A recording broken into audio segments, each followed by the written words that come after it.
Çin işgali altındaki Doğu Türkistan'ın Kaşgar şehrinde Edgah Camii'ye yakın yerde bulunan bir caminin daha bara çevrildiği bildirildi. Tabelasında kafe olarak Çince yazılan barda birkaç çeşit içki çeşidinin bulunduğu ve fiyatlarının açık bir şekilde gözüktüğü belirtildi. Yunanistan'ın Atina şehrinde düzenlenen uluslararası Jiu-Jitsu musabakasında 12 yaşındaki Adilem Huşorova şampiyon oldu. Turnuvada Kazakistan'ı temsil eden Uygur kızı Adilem ilk resmi şampiyonluğu elde ederek altın madalyasını kazandı. Uluslararası Polis Teşkilatı Interpol Genel Sekreteri Jürgen Stock, 29 Eylül'den bu yana kayıp olan Başkan Hang Wei-meng ile ilgili Çinli yetkililerden açıklama istediklerini kaydetti.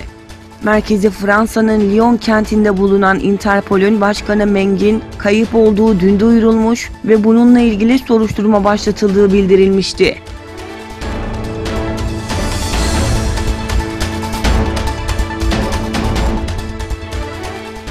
Amarinder Singh, sınır komşusu Pakistan'da artan Çin etkisinin uzun vadede uyuşturucu yoluyla Hint ordusuna yapılmış bir yok etme stratejisi olduğunu söyledi.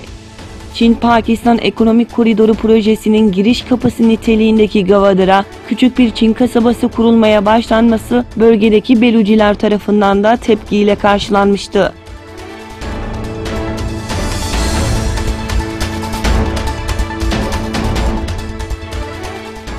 Hindistan'ın Mumbai kentinde son 10 ayda domuz gribi teşhisi konulan 90 kişinin yaşamını yitirdiği duyuruldu. Yerel basındaki haberlere göre Ocak ayından bu yana domuz gribi olarak da bilinen H1N1 virüsü nedeniyle 90 kişi öldü, 30'dan fazla kişi de H1N1 virüsü şüphesiyle tedavi altına alındı.